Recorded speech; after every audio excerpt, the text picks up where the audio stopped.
Hey everybody, it's Lon.TV, and I'm doing an update on my 4K Roku player overview that I did about 2 years ago. What we're going to do in this video is look at their 2018-2019 product line and see what separates the Premier and Premier Plus, this device here, from the Streaming Stick Plus, this device here, and the Roku Ultra, so you can decide which one of these players is best for you. They have a lot of different products, too many in my opinion, and they're not priced all that differently from each other. So we'll look at what separates these things, but also see what they have in common as well, so that you can make a proper buying decision. Now, I do want to let you know, in the interest of full disclosure, that all of these players came from Roku over the last year or two, free of charge. However, they are not paying for this video, so it's not a paid sponsorship. All the opinions you're about to hear are my own, and no one has reviewed or approved what you're about to see before I uploaded it. So let's get into it now and see what these products do. So plugged into this 4K monitor right now is the new Roku Premier.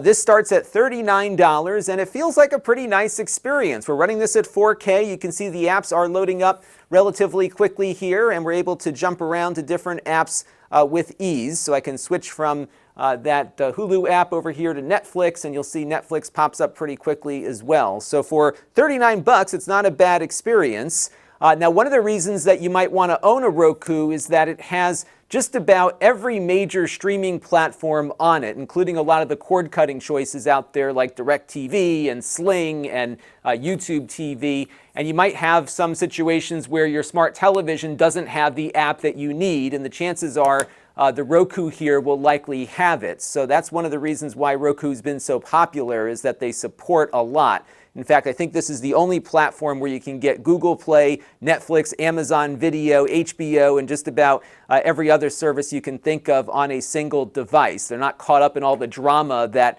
some of these retailers who also have streaming apps get caught up in. So for example, Amazon has been fighting with Google for years, and we don't have a proper YouTube app on the Amazon Fire TV, for example. What's also nice is that Roku doesn't drive you to one particular provider's video over another. Now, one of the big differences between the Roku and other streaming boxes is that they are not focused on apps or games. In fact, you will not find any games on most of the Roku devices they sell. They are strictly going to find ways to get content delivered to you.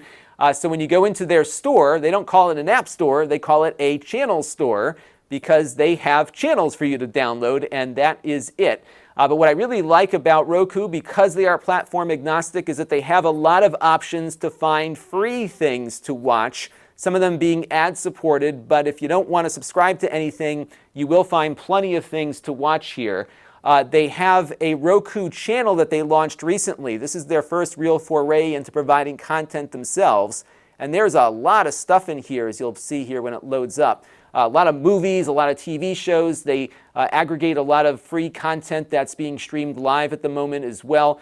So you will definitely find some things to watch here even without a subscription. And I like the fact that they don't hide the free content behind all this other stuff. They really want you to enjoy the experience here of streaming, and you can, again, get a lot of good stuff here, ad-supported for free. They also have a featured free section where you can find your favorite shows to watch for free that might be ad-supported through specific channels as well. So if you don't want to subscribe to anything, you will no doubt find a lot of stuff to watch without having to pay anything. Now, the Roku has a very nice search feature built in that will go across a number of different channels. So if we go over here to search, I can either type in what I'm looking for. If I have a Roku which supports voice commands, I can use the voice command button on the remote to search. And then once the results are up here, I can dive a little bit deeper. So for example, Star Trek Deep Space Nine was what I was looking for earlier. I can go in and see all the different seasons of the show, and then I can find out where it's available. So you can see here that it's on Netflix, Prime Video, and Hulu for part of my subscription price, or I can buy it from Google Play or Vudu. This doesn't support every service, but it supports a lot of the major ones, so you should be able to find what you're looking for most of the time.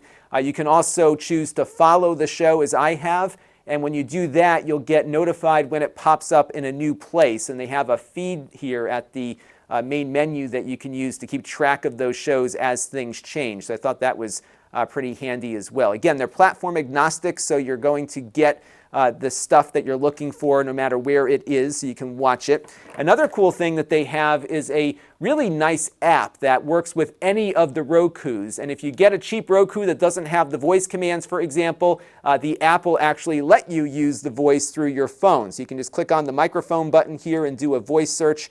You get a replication of the remote here on the screen. In fact, there's a few other things that I'll show you you can do in a second with it. But what I really like about the app is that if you don't have that voice search and have to type something in, it will automatically pull up a keyboard on your phone whenever you go to search. And again, this is the same across all the Rokus, even the cheap ones. So I think that's pretty handy to have that. Now, there's a few other cool features of the app. So one of the things that I like is the ability to browse all the channels that you have installed on your Roku right on the phone, so you don't have to poke around on your TV screen for those. So for example, if I wanted to load up Google Play, I can just tap on the icon here on my phone, and that will get it loaded directly up on my Roku to start watching. And then of course it gives me the remote control here so I can browse around and find that stuff. So that's pretty handy. Another neat thing with the app is that you can load in your own photos and videos and music from your phone and stream them to one of your Rokus.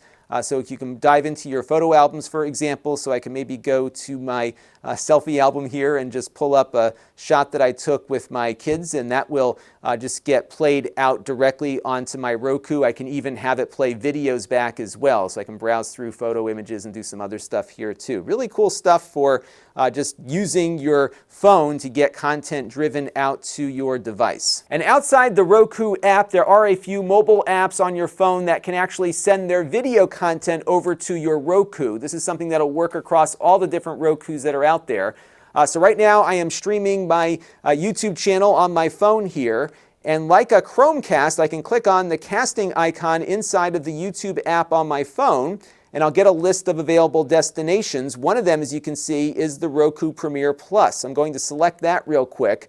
The only problem with how it works with YouTube at the moment is that it will summon the app, but you still have to go down to the bottom of your display here and click play in order to get it to actually play the video, and it doesn't seem to be preserving bookmarks either. So it's not as good as the Chromecast experience is, but you can actually work within that Chromecast interface to get stuff over there.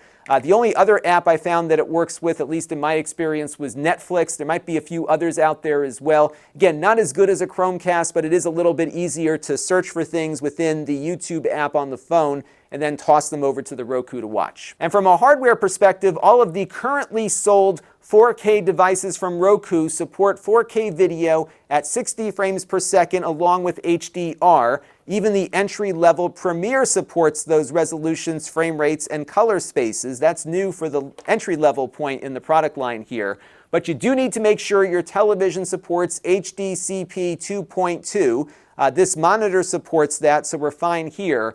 But if your TV is older and doesn't support that standard of copy protection, you won't be able to play Netflix video, for example, at 4K. And many other providers limit how their 4K content can be displayed if you don't support that copyright protection. So if you bought a 4K TV in the last 2 years or so, you're probably fine, but older sets may or may not have this support. I also found that some home theater receivers may not support it either. So you'll want to check first before buying to make sure you do support this copyright protection standard, because if you don't, the best you're going to get is 1080p. So now that we know what these products have in common, let's take a look and see how they differ. So at $39, you got the Premiere, which is what we've been playing with throughout the video here. Nicely performing device for the most part. If you want to spend $49, you can get the Premiere Plus, and the only difference between the regular Premiere and the Plus is the remote control. The Premiere Plus has voice search built into the remote, whereas the $39 Premiere does not. But of course, you can just load up the app and do voice search through your phone if you really want it, and that'll save you $10. The big issue I see with the Premiere and the Premiere Plus is that they don't support the modern AC wireless standard. That standard is in most of the newer routers that have been made over the last 3 or 4 years. and it's a lot faster, especially for 4K streaming. So I think on this device you might see more buffering. You'll certainly see a longer delay between the time you want to start something and when it actually starts. You'll also see perhaps Netflix and other services reduce quality if it runs into some bandwidth issues as you're watching. So it may not be as consistent of an experience as you'll get on these other two devices that support more modern Wi-Fi. And Wi-Fi can get very tricky too, no matter which standard you're using. But for the most part, the Wi-Fi here is a bit limiting, and I think that will limit its 4K performance overall. So if you can pay a little bit more, my suggestion would be to go to the $59 Streaming Stick Plus. Now there's also a streaming stick that Roku makes. That one is only for HD televisions. This one will work with both HD TVs and 4K TVs. It supports the AC wireless standard, so you have better Wi-Fi speeds available. And they've also built an antenna into its power cord to give you a better shot at getting a good signal.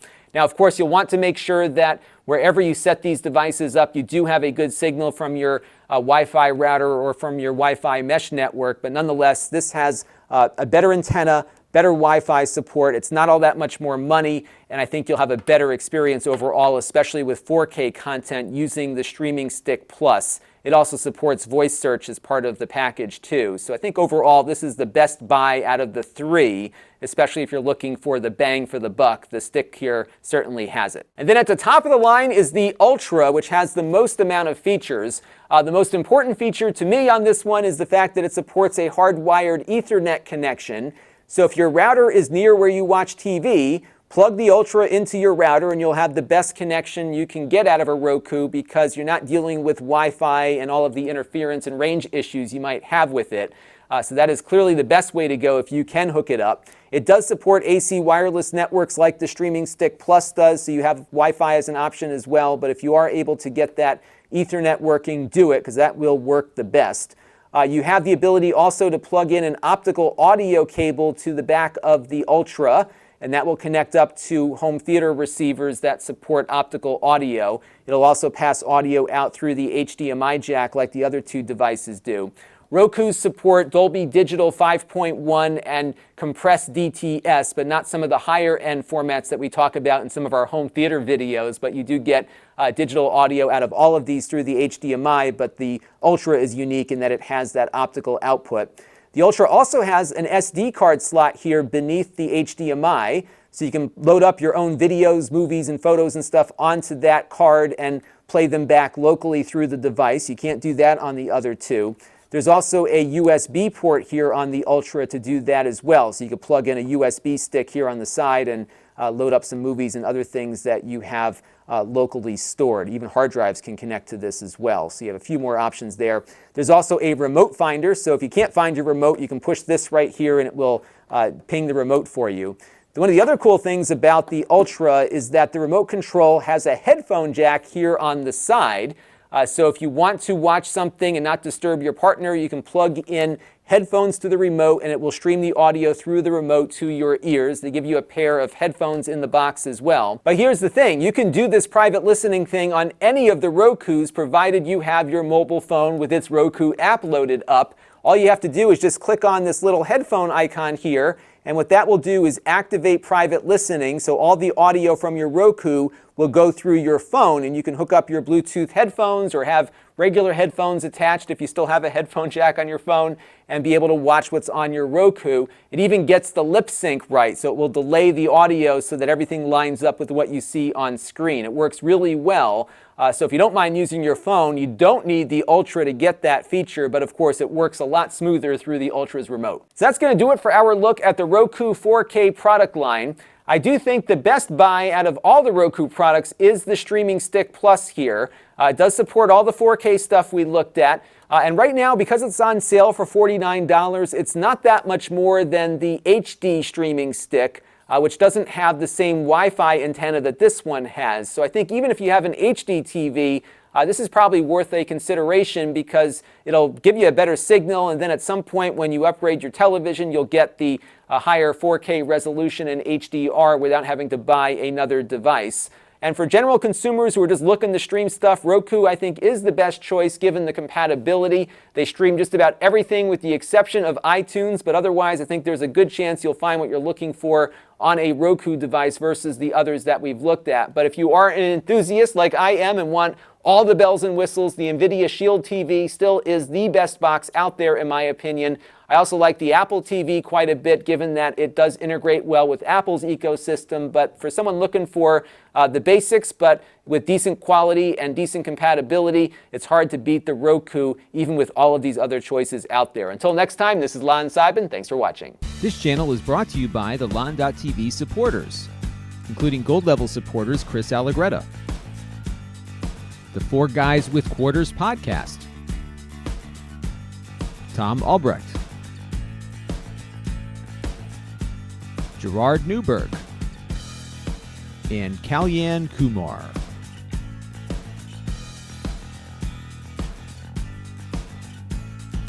If you want to help the channel, you can by contributing as little as $1 a month.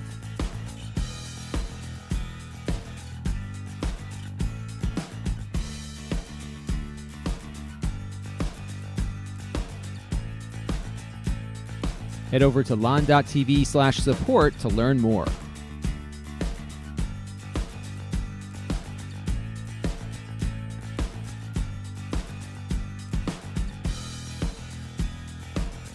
And don't forget to subscribe. Visit lon.tv/s.